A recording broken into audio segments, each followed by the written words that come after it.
panagutin! Magandang umaga mga kasama.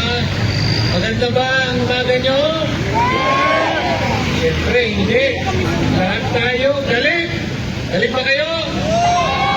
Lahat tayo dismayado dahil sa naging boto ng Senado kagabi. No? Nauna na nga yung desisyon ng Korte Suprema. Sinundan naman agad-agad ng boto ng Senado kahit hindi pa nga tapos ang proseso sa Korte. No? Ano ang natutunan natin sa naganap na boto kagabi? Marami tayong natutunan. Una, nalantad na ang tunay na kulay ng mayorya ng mga senador na bumoto para ibasura.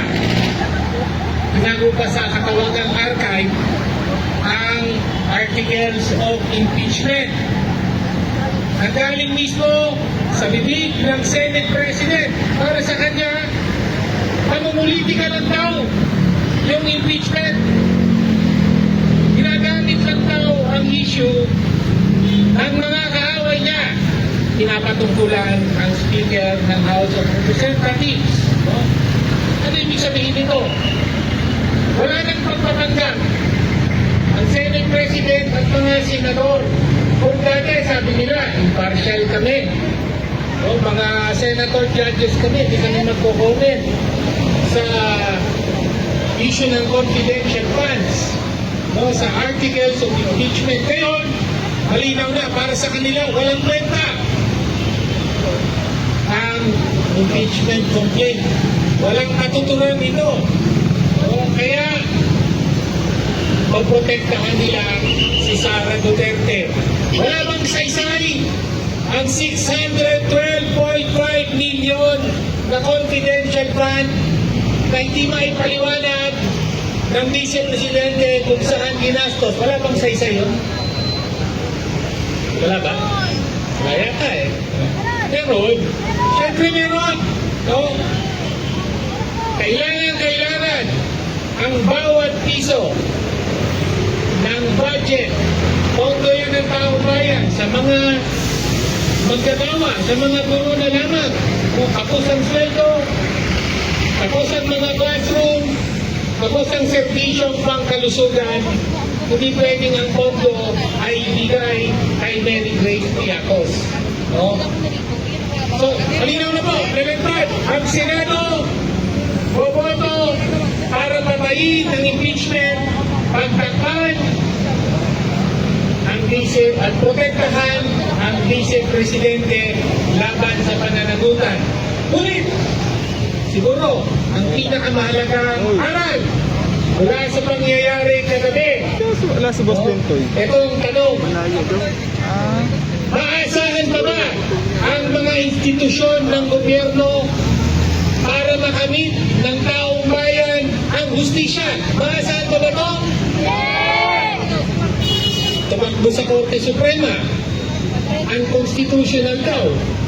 Tumakbo sa Senado, ito, in-archive, dinismiss. Kaya, sa Korte Suprema, may pagkakataon pa kayo. No, may motion for reconsideration. Naway pag-isipan niyong mabuti. No, kung hindi, talagang huling pagtitibay niyo ang aral na walang maasahan ang taong bayan kundi ang sariling lakas para makamit ang hustisya at mapanagot ang makapangyarihan. So muli, tuloy natin ang laban. Impeachment! Ituloy! Maraming salamat po. Isang taas kamaong pagpupugay sa lahat ng galit na mamamayan na andito at sinasabi na hindi natin tatanggapin ang pag-usapos ng pera ng bayan at narito tayo para tumindig para sa karapatan at pananagutan. Kagabi, nakita natin yung napaka-heartbreaking na development. Bigok tayong lahat dahil nakita natin na na muli, hindi nga maaasahan ang Senado para sa pagpapanagot. Grabe, the bar is already on the floor when it comes to Senate and their relationship with accountability. Kasi ano ba ang ginawa ng Senado? Kung alalahanin natin, higit 6 na buwan ang hinintay. Nakatenga lang ang impeachment complaint sa kanila. At ngayon naman, atat sila na ito ay i-archive. Gusto nilang makalimutan natin ang 612.5 million pesos in confidential funds. Ito ay kinukurakot habang sadlang sa krisis ang kabataang Pilipino, rinig natin left and right, yung baba ng kalidad ng edukasyon, yung kawalan ng access, yung mataas na dropout rate.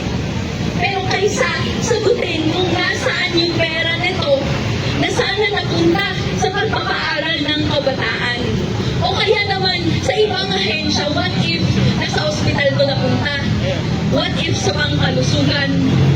Pero instead napunta sa bulsa ni Mary Grace Piatos Cuno, na nakita natin na mga pronta lang naman para sa mga politiko. Ito yung gusto nating mahanap na sagot. Pero anong ginagawa ng mga institusyon natin? Pawang pinoprotektahan yung karapatan at yung kalayaan nila na mangurakot ng pera ng bayan. Tama ba yun? Ano ang tama? Tama na patuloy ang ating gawain magpanagot sila. Pero ang nangyayari, tuloy-tuloy ang Senado sa pagbabasura ng impeachment complaint. At sa Korte Suprema naman, nung kamakailan ay sinabi null and void na ang naging mga proceedings or impeachment. Ngayon, bukas ay may filing ang Makabayan Block laban sa naging desisyon ng Korte Suprema. At para tuloy-tuloy ang ating mga gawain, para i-ensure na ang nagsimulan na natin nung mga ilang taon na ay hindi ibaon sa limot. At tuloy-tuloy din tayo dahil sa Agosto 12 ay magkukonvene ang Supreme Court and Bank kung saan dedesisyonan nila ang mga motions for reconsideration na final sa Korte Suprema. Ang tanong dito sa mga naririto sa lahat ng mga nakakarinig ng boses natin, tayo ba ay mas pagpapadami sa Agosto 12? Ito ay dahil kailangan nating isiwalat ang katotohanan na ang Senado, sila ay nagtutuwag-tuwagan sa hit and run na ginawa nila sa impeachment complaint. Ang tawag natin sa kanila, mga sinaduwag, dahil ayaw nila pakinggan ang malakas na boses ng mamamayang Pilipino na sumisigaw sa gutom at hirap nasaan ang pera ng taong bayan. Kung ayaw hanapin ng Senado at ang mga iba't ibang institusyon ay magtutulungan para itago ang gawain ni Sara na patuloy gamitin ang confidential funds at mas gagamitin pa nga ni Marcos na mas may malaking 4.5 billion confidential funds. Tayo ang maghahanap.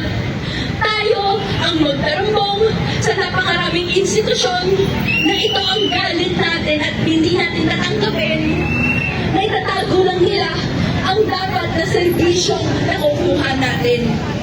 Kaya naman, Sara sa kabataan at mamayang Pilipino na andito, kita-kits po tayo sa Agosto 12. Magparami.